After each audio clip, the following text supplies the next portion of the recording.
Kesempatan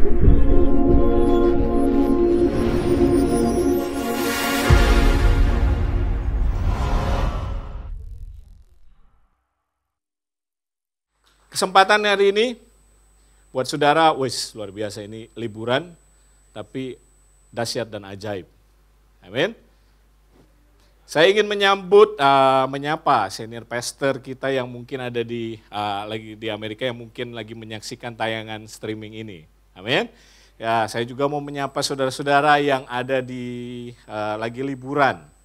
Kita kan juga lagi liburan ya, saudara-saudara ya. Cuma bedanya kita liburannya di Jakarta, mereka mungkin di luar Jakarta. Ya, buat yang mengikuti ibadah via online, hati-hati pesan saya. Tetap berjaga dan berdoa, sekalipun masih sedang liburan. Amin. Dan satu pesan lagi, jangan lupa pulang. Kita yang di sini kangen. Oke, puji Tuhan, puji Tuhan. Saudara, tema hari ini yang saya mau coba bagikan bagi kita semua pagi hari ini berjudul Disciple of Truth. Ada berapa banyak di sini mahasiswa STT The Truth Jakarta? Ya, kita saudara tahu kan, kita kan punya sekolah tinggi teologi namanya The Truth Jakarta. Jadi Bapak Ibu Saudara sekalian, jangan lupa itu sekolah kebanggaan kita. Tapi hari ini saya lagi nggak mau bahas siswa dari STT The Truth. Tapi kita lagi mau bahas Disciple of Truth. Saudara tahukah saudara bahwa Tuhan Yesus mengorbankan dirinya, mati di atas kayu salib, bangkit dari antara orang mati. Tuhan Yesus melakukan itu semua bukan untuk memanggil saya dan saudara untuk menjadi orang Kristen. Tuhan Yesus memanggil saya dan saudara untuk ikut Yesus dan menjadi muridnya. Jadi pengorbanan Yesus di atas kayu salib bukan untuk membuat saya dan saudara jadi orang Kristen dan masuk surga. Bukan itu saja. Tetapi pengorbanan Tuhan Yesus di atas kayu salib untuk membuat saudara dan saya ikut Yesus dan menjadi muridnya. Karena hal itulah juga yang dilakukan atau yang dikatakan kepada murid-muridnya ketika mereka lagi menjala ikan di pinggir pantai, dan Yesus berkata, "Mari ikut aku, dan aku akan jadikan engkau penjala manusia." Nah, pertanyaan pagi hari ini buat kita semua, saudara jadi orang Kristen ikut siapa? Saudara jadi orang Kristen apakah cuma beragama? Saudara jadi orang Kristen apakah karena hari Minggu ke gereja? Bicara ikut siapa itu berbicara ada teladan yang kita jadikan contoh. Ada pola yang kita ikuti. Ada pattern yang kita lihat. Nah, hari-hari ini kita ikut pola siapa? Kita ikut patternnya siapa? Tapi pastor, hari ini, tahun ini katanya tahun yang gelap. Berapa banyak yang percaya bahwa 2023 tahun yang gelap? Luar biasa. Di sini hebat-hebat. Tidak ada yang percaya kegelapan. Amin. Ya kan? Tapi yang pasti hari-hari ini suhu lagi tinggi-tingginya. Iya kan? 34. Tadi di dalam ada saudara kita yang berpulang, ya kan? Dibilang di sana di tempat dia berlibur 40 derajat. Puji Tuhan kita hanya 33, 34. Itu aja udah bikin gerah gitu ya. Nah, bagaimana saudara menyingkapi zaman ini? Apakah saudara takut dengan keadaan zaman hari-hari ini? yang katanya gelap, yang katanya suram, yang katanya madesu, masa depan suram. Bagaimana saudara melihat zaman ini? Bagaimana saudara melihat bisnis saudara di tahun ini? Apa yang menjadi patokan hidup saudara? Dalam menjalani bisnis, dalam menjalani kuliah, dalam menjalani pekerjaan. Apa yang saudara lakukan ketika saudara mau menutup tahun? Dan mau memasuki tahun yang baru? Waktu tahun 2022. Tahukah saudara Tuhan berbicara kepada kita secara jelas apa yang sedang terjadi hari-hari ini. Buka bersama saya 2 Timotius pasal yang ketiga. Hari ini saya menggenapi janji saya ketika saya menyampaikan firman Tuhan di dalam doa pagi bulan Februari. Saya lanjutkan firman-Nya. 2 Timotius pasal yang ketiga ayat yang pertama. Mari kita lihat apa kata firman Tuhan. Alkitab berkata, Rasul Paulus menuliskan kepada Timotius, anak rohaninya, ketahuilah bahwa pada hari-hari terakhir akan datang masa yang sukar. Dalam terjemahan Indonesia yang sederhana, edisi yang kedua, anakku, hendaklah kita menyadari bahwa masa terakhir dari zaman ini kita pasti, katakan sama-sama, pasti mengalami banyak kesulitan. Itu kata Alkitab. Kata Alkitab, kata firman Tuhan, kata Paulus kepada Timotius, pada zaman akhir kita pasti akan mengalami banyak kesulitan. Kalau gitu kita nggak usah jadi pengikut Kristus dong, Pastor.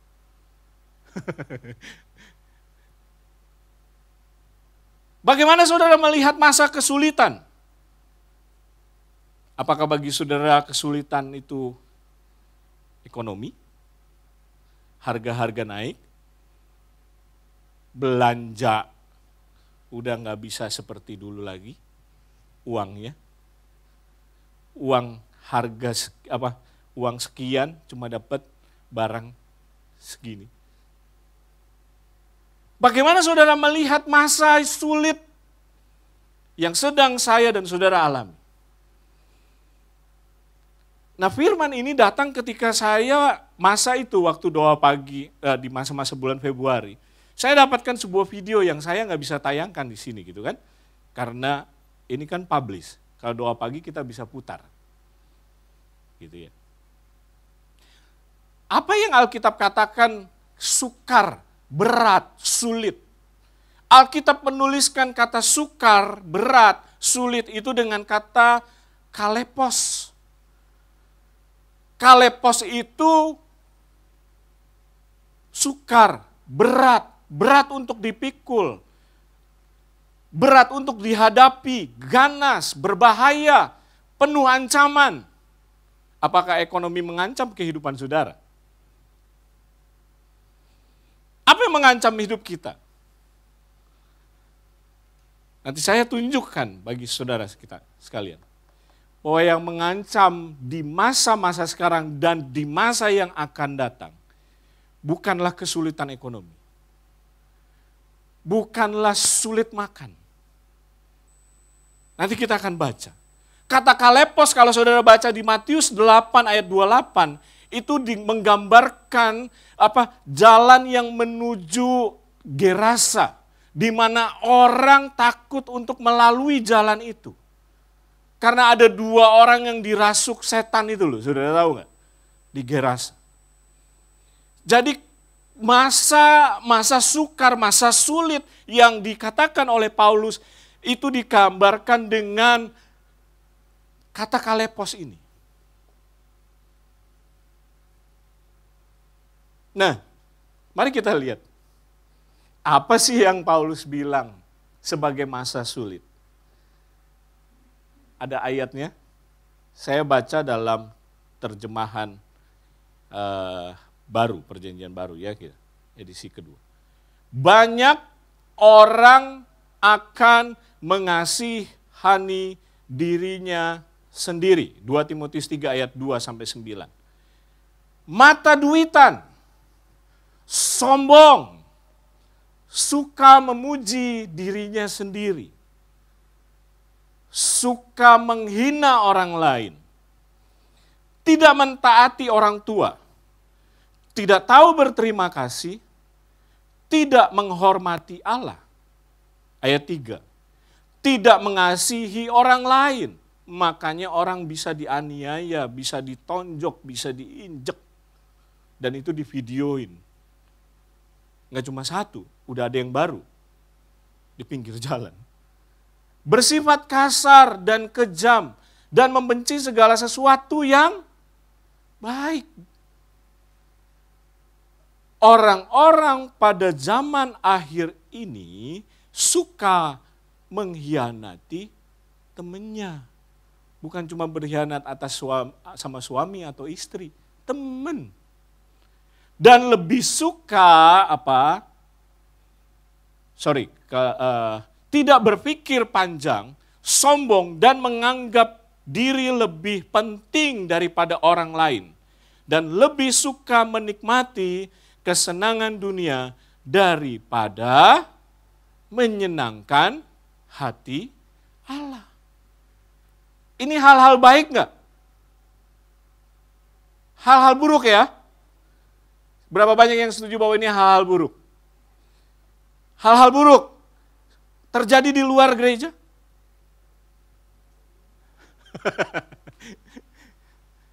Hal-hal buruk ini terjadi kepada orang-orang yang tidak mengenal Tuhan, yang hari Minggu tidak datang gereja, online aja enggak, gitu kan. Ayat 5, memang di mata orang-orang lain, mereka mau dianggap sebagai pengikut agama. Tetapi mereka tidak mau sungguh-sungguh mengenal Allah atau diubah oleh kuasanya. Mereka mau dianggap sebagai orang Kristen.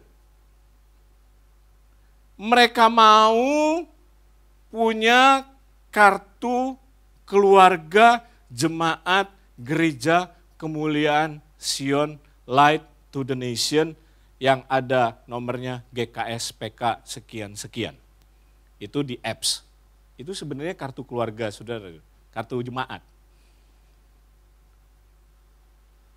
Tetapi apa kata Alkitab? Mereka mau dianggap sebagai pengikut agama, tetapi mereka tidak mau sungguh-sungguh mengenal Allah atau diubah oleh kuasanya. Jadi 52 minggu mereka ngapain ya? Lanjut kata Alkitab. Jauhkanlah dirimu dari orang-orang seperti itu. Kenapa? Nular. Karena orang-orang seperti itu menyatakan dirinya sebagai guru agama. Jadi mereka bukan cuma sekedar mau dianggap sebagai orang bergereja, orang beribadah, tetapi mereka mau dianggap sebagai pemuka agama, sebagai pengajar firman Tuhan, sebagai pemberita firman Tuhan, sebagai guru agama. Supaya apa? Supaya diundang, enggak cuma diundang di sini, saudara. Ternyata itu mah terlalu rendah. Supaya mereka diundang masuk ke rumah orang lain. Jadi orang-orang seperti ini bisa masuk ke dalam rumah saya Rumah saudara.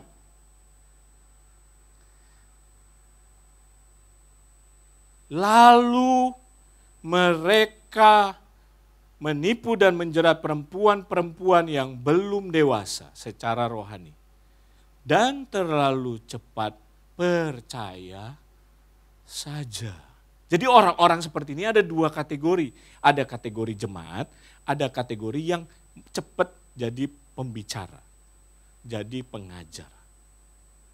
Nah, orang-orang yang jadi jemaat, mereka belum dewasa. Ini bukan berarti dipakai kata perempuan terus perempuan yang lebih tidak dewasa. Tapi ini menggambarkan mempelai Kristus yang tidak dewasa.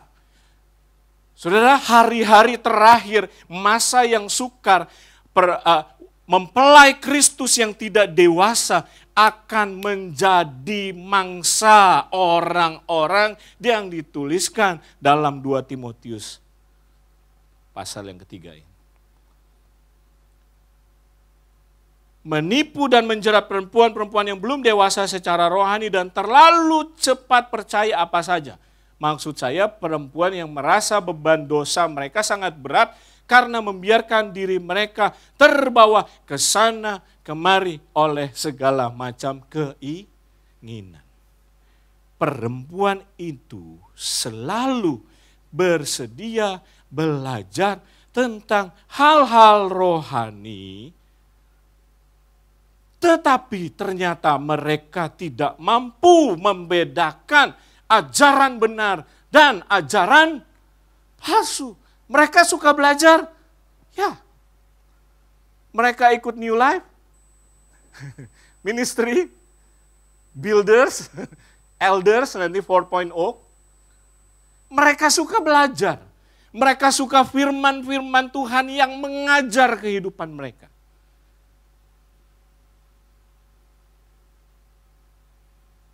Tetapi sayang, mereka nggak mampu membedakan ajaran benar dan ajaran palsu. Ini orang Kristen bukan? Halo? Aduh, lebaran. Libur lebaran kok firmannya begini ya. Sedangkan guru-guru agama seperti itu adalah seperti Yanes dan Yambres yang melawan Musa. Waktu itu ingat saya kasih tema firman doa pagi itu adalah opposite of truth, penentang kebenaran. Yanes dan Yambres ini orang yang dari bangsa lain yang ikut serta nyebrang Laut Merah. Ikut serta melihat keajaiban Yehova, Allahnya orang Israel. Yang kalau dibahasakan tuh sebenarnya nggak bisa diomongin. YHWH, ngomong gimana? Aku adalah aku. Yanes dan Yambres itu melihat itu. Tapi Yanes dan Yambres yang sponsorin pembuatan patung lembu emas. Itu sebabnya Korintus katakan mereka dibaptis dalam baptisan yang sama. Mereka menerima makanan yang sama. Tapi sebagian besar dari mereka itu justru yang jatuh. Keadaan sekarang, ada lagi guru-guru yang masuk ke rumah. Kan saudara pasti tutup pintu, apalagi COVID. Tapi dia masuk lewat mana? Ada handphone. Handphone saya di situ. Dia masuk lewat handphone saudara. Lewat video-video pendek, 1 menit, 2 menit. Kasih tahu hal-hal yang futuristik, yang humanis, yang enak didengar, yang nggak bikin telinga panas. Dia masuk lewat situ. Dan saudara lihat ketika saudara lagi santai sambil minum kopi, sambil makan snack. Saudara lihat. Waktu saudara lihat itu, dapatkah saudara membedakan? Ini salah, ini benar. Kalau saudara belum dewasa, saudara nggak bisa membedakan mana yang baik, mana yang benar. Itu sebabnya saya katakan bahwa masalah yang sukar di dunia ini bukanlah masalah ekonomi, masalah kesehatan. Masalah yang paling sukar adalah saya dan saudara. Manusia, kita, orang percaya. Itu yang menjadi masalahnya. Itu yang kita perlu benahi sama-sama. Saya sedikit dengan cepat mau bagikan ke saudara roadmap, karena kemarin kita tema Paskah dan Jumat Agung adalah New Man in Christ. Saudara lihat roadmap. Perjalanan saya dan saudara dimulai dari the old man, the body of death. Roma 3 ayat 23, Roma 6 ayat 23. Sama kita saudara. Kita semua telah berdosa dan telah kehilangan kemuliaan Allah. Yesaya katakan bahwa kebenaran yang kita punya itu seperti kain kotor, seperti pembalut. Sama. Dapatkah kita bebas dari the body of death? Roma 7 ayat 24. Dapatkah kita bebas? Paulus bilang itu seperti tahanan yang hidup diikat dengan mayat. Gambarannya itu seperti itu. Kalau saudara ikut New Life 1.0, saudara akan dapatkan hal ini. Tapi kan di sini cuma hanya bagian dari promosi New Life 1.0 supaya next batch saudara ikut. The body of death, saudara dan saya masa depannya suram sebenarnya, mati. Tetapi apa yang kita lakukan apa yang terjadi atas hidup kita oleh karena anugerah Tuhan, oleh karena iman dan percaya kita, maka kita dibenarkan. Kita menerima justifikasi, kita menerima pembenaran. Jadi saudara kita eling saudara, kita itu nggak ada yang benar. Kita hanya dibenarkan, kita hanya dilayakkan. Karena itu kita menerima justification, dan justification ini menjadi starting point bagi perjalanan yang baru di dalam perjalanan kehidupan saya dan saudara. Itu baru starting point. Dan yang menyelamatkan, yang membebaskan kita dari the body of death itu bukan baptisannya. Karena baptisan tidak menyelamatkan, tapi harus dilakukan. Yang menyelamatkan kita adalah dengan percaya dalam hati dan mengaku dengan mulut bahwa Yesus Kristus adalah Tuhan. Dengan begitu kita menerima justifikasi. Kita menerima kasih karunia Allah. Apakah berhenti sampai di situ? Enak dong ya.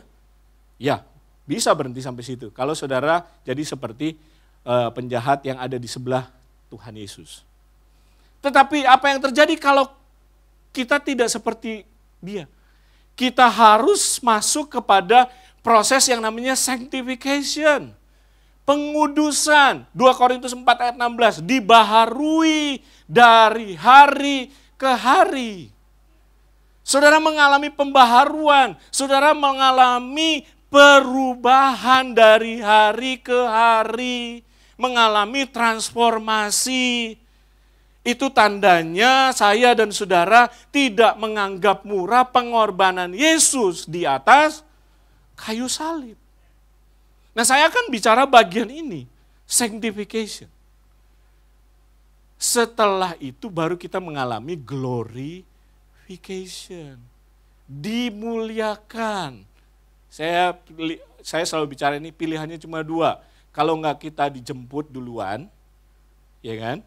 Kita yang datang ke sono. Kan cuma itu. Kita mengalami glorification.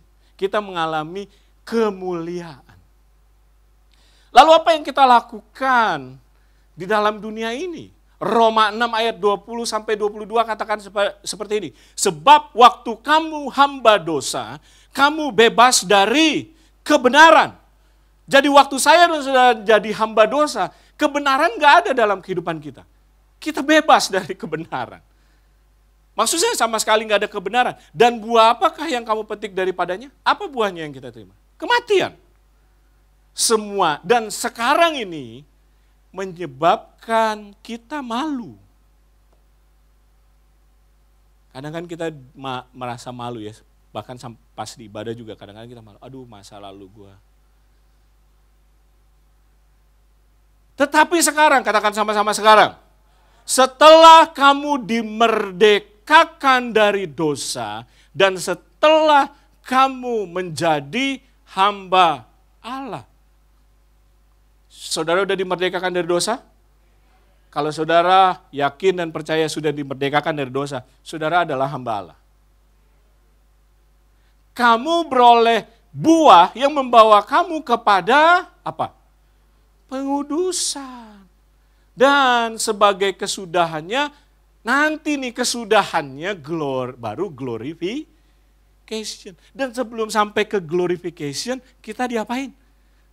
Dikuduskan. Bagaimana kita dikuduskan? Yohanes 17 ayat 17 katakan seperti ini. Kuduskanlah mereka dalam kebenaran.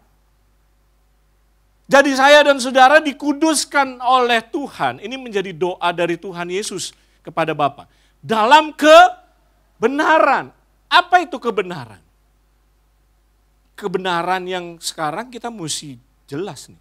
Karena anak-anak zaman sekarang nggak ada kebenaran. Nggak apa-apa. Yang dia lakukan benar menurut dia. Yang saya lakukan benar menurut saya. Padahal kebenaran dia, kebenaran saya itu seperti pembalut wanita yang habis dipakai. Wanita yang sedang haid. Kuduskanlah mereka dalam kebenaran. Firman-Mu adalah kebenaran. Jadi kalau saudara dan saya mau dikuduskan dalam kebenaran, tidak ada jalan lain, kita harus jadi disciple of truth.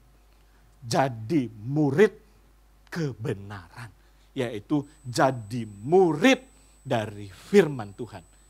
Mari kita kembali kepada 2 Timotius 3 tadi.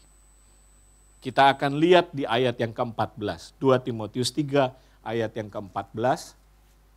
Tetapi hendaklah engkau tetap berpegang kepada kebenaran yang engkau yakini dengan selalu mengingat orang yang telah mengajarkannya kepada kamu. Ingatlah bahwa dari kecil engkau sudah mengenal kitab suci. Timotius dari kecil sudah mengenal kitab suci. Siapa yang kasih tahu? Mamanya, Yunike. Mamanya Yunike siapa yang kasih tahu? Neneknya, Louis. Siapa di sini oma-oma, opa-opa? Kasih tahu apa sama anaknya? Siapa di sini ibu-ibu, bapak-bapak? Kasih tahu apa sama anak-anaknya? Timotius dari kecil sudah mengenal kitab suci yang memberi hikmat kepadamu dan menuntun engkau kepada keselamatan oleh iman kepada Kristus Yesus. Nah, di sini saya masuk. Segala tulisan yang diilhamkan oleh Allah. Ini ayat penting bagi saudara hari-hari ini mau melihat bahwa the Holy Bible ini adalah tulisan yang diilhamkan oleh Allah. Tulisan yang nafas Allah berhembus. Ada ruah Allah. Ada pneuma. Karenanya kalau saudara baca firman ini harusnya ada kuasa Roh Kudus yang mengubahkan. Tapi kalau saudara baca firman ini tidak ada kuasa Roh Kudus yang mengubahkan, berarti saudara baca itu sebagai buku atau firman Tuhan. Pertanyaannya itu. Nah, sekarang kita akan lihat. Apa yang akan kita peroleh kalau kita jadi murid kebenaran? Yang pertama, Alkitab bermanfaat untuk mengajar. Mengajar tentang keselamatan kepada yang dari Kristus. Saudara melihat firman Tuhan ini sebagai apa? Buku alternatif dari salah satu dari 5 agama yang ada? Apakah saudara melihat firman ini yang bisa mengajar keselamatan, membawa keselamatan kepada saudara? Musa di dalam Ulangan 6 ayat 6-9 berkata seperti ini. Apa yang kuperintahkan kepadamu hari ini haruslah engkau perhatikan. Haruslah engkau mengajar berulang-ulang kepada anak-anakmu. Apa yang kuperintahkan kepadamu hari ini, harus apa? Perhatiin. Ini diperhatiin nggak, saudara? Haruslah apa? Engkau ajarkan berulang-ulang. Sekali, 2 kali, 3 kali, 4 kali, ulang-ulang. Membicarakannya pada waktu engkau duduk di rumah. Ya kan? Masak di rumah, ngobrolin apa?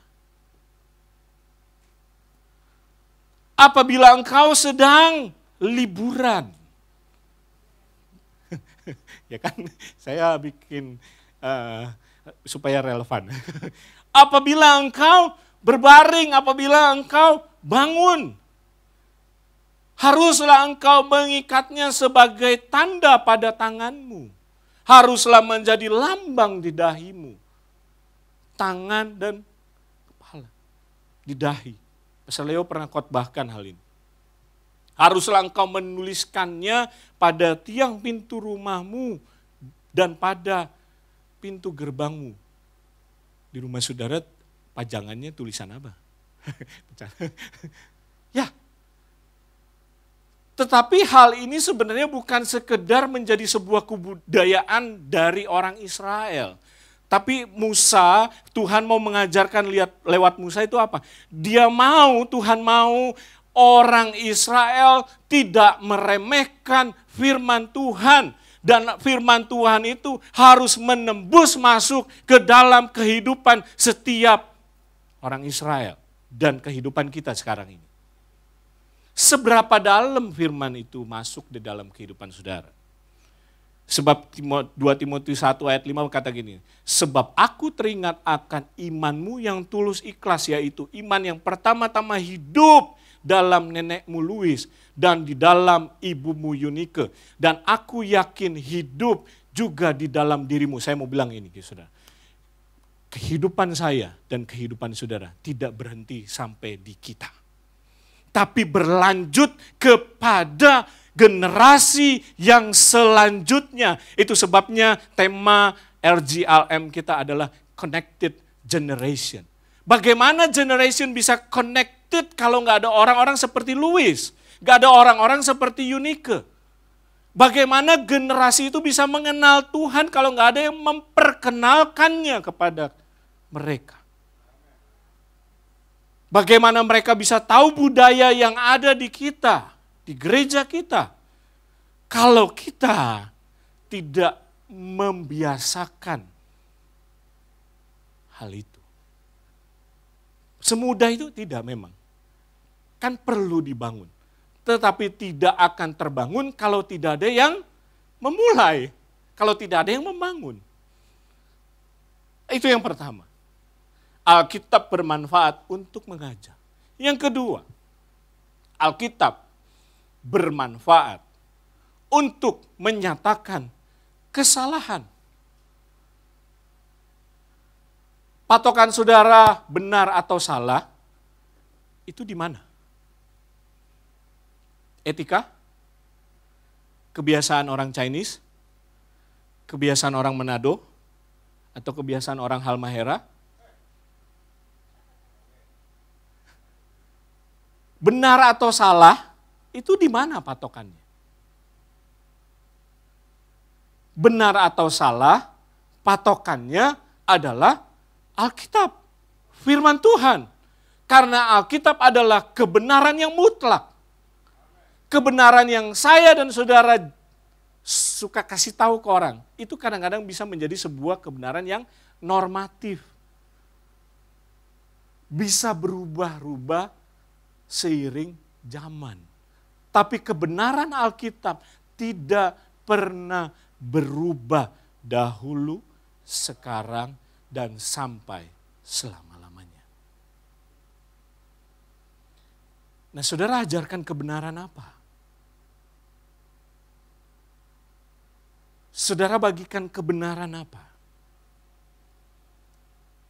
Saudara jalankan bisnis dengan cara apa? Karena kata menyatakan kesalahan itu bicara teguran atau disiplin. Saudara disiplin enggak? Di dalam disiplin ada sebuah ketekunan. Saya belajar disiplin dengan berolahraga. Ketekunan tidak dihasilkan dalam sehari. Itu proses panjang. Berolahraga bukan cuma sekedar mau bisa pakai jas di kancing. Perutnya nggak ada gitu ya. Saudara lakukan sesuatu atas dasar apa? Roma 12 ayat 2, janganlah kamu menjadi serupa dengan dunia ini, tetapi berubahlah oleh pembaruan budimu sehingga kamu dapat membedakan manakah kehendak Allah, apa yang baik, apa yang berkenan kepada Allah, dan apa yang sempurna. Berubah saudara, oleh pembaharuan budimu.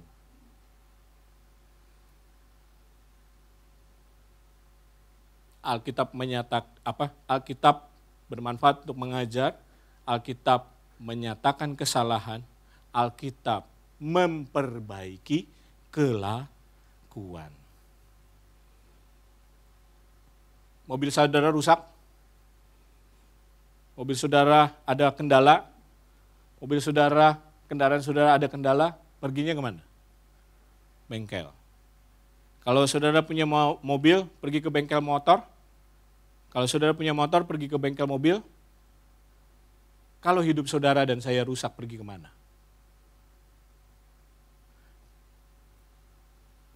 Saudara punya elektronik, ada apa? Manual. Kalau rusak, yang kita cari apa? Manual. Ada arahan dari situ. Alkitab itu bisa bermanfaat. Alkitab itu bermanfaat untuk memperbaiki kelakuan saudara dan saya. Saya masa lalunya gelap, gak apa-apa bisa diperbaiki dengan Alkitab. Lah zaman sekarang anak-anak gak ada yang mau bawa Alkitab, gimana? Boro-boro di gadgetnya, di handphonenya, gak ada aplikasi yang namanya Alkitab, adanya Mobile Legend. Ada amin. Alkitab. Mari kita kembali lihat Alkitab ini. Basic, tapi justru itu yang akan menyelamatkan saya dan saudara menghadapi masa-masa kelam di hari depan.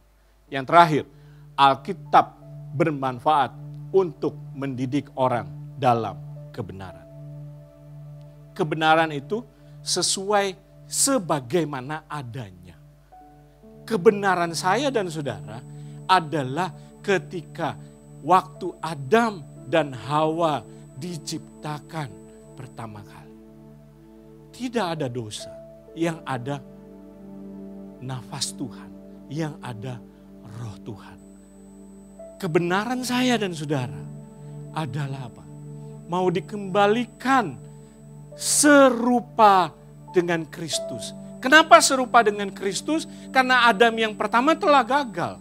Oleh karena kesalahan satu orang, ketidaktaatan satu orang. Roma 5 ayat 19 katakan, semua orang beroleh penghukuman.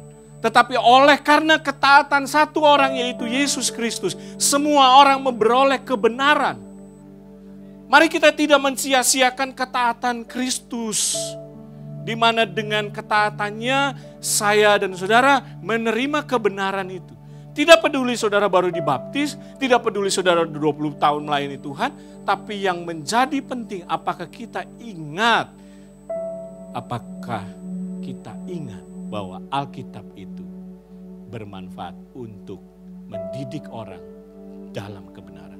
Amsal 22 ayat 6 berkata seperti ini, didiklah orang muda menurut jalan yang patut baginya. Orang muda tuh mesti dididik. Karena dia nggak tahu jalan mana yang harus dipilih. Amsal beritahukan seperti itu. Jadi yang namanya parenting gak ada yang namanya udah biarinin aja itu. Mau-maunya dialah. Kita bebasin. Itu bukan parenting yang futuristik, humanis, dan modern. No. Didiklah orang muda menurut jalan yang patut baginya. Kalau Bapak, Ibu, Saudara, dan saya mendidik orang muda menurut jalan yang patut baginya, saudara dan saya telah memberikan masa depan yang gilang gemilang bagi kehidupan mereka. Karena pada masa tuanya, pada apa? Masa tuanya, ia tidak akan menyimpang dari jalan itu. Mungkin Bapak, Ibu, Saudara sekarang yang udah tua, bingung. Aduh, jalan aku bingung. Masih ada waktu buat generasi yang selanjutnya. Untuk kita didik, kita arahkan supaya ada connected generation. Supaya tidak sekedar saya dan saudara yang diselamatkan. Tetapi from generation to generation bagi kemuliaan Tuhan. Mazmur 119 ayat 105, saya tutup dengan ayat ini. Firman-Mu itu pelita bagi kakiku dan terang bagi jalanku. The Passion Translation bilang ini, truth shining light guides me in my choices and decisions. Cahaya kebenaran menuntun aku dalam pilihan-pilihanku, dalam keputusan-keputusan pentingku. Bicara keputusan, saya tiba-tiba ingat. Ada dua keputusan yang saudara dan setiap kita jangan sampai salah milih. Jangan sampai tidak memilih. Yang pertama, jangan sampai salah pilih suami atau istri. Saudara bisa menerima sorga atau neraka di bumi. Kalau saudara salah pilih suami atau pilih istri. Yang kedua, jangan pernah saudara tidak memilih Yesus. Jangan pernah saudara malah memilih meninggalkan Yesus. Saya tutup dengan kalimat terakhir. Tim PW boleh maju. Karena the true disciple, ada slide-nya, is disciple of truth. Bangkit berdiri, saudara.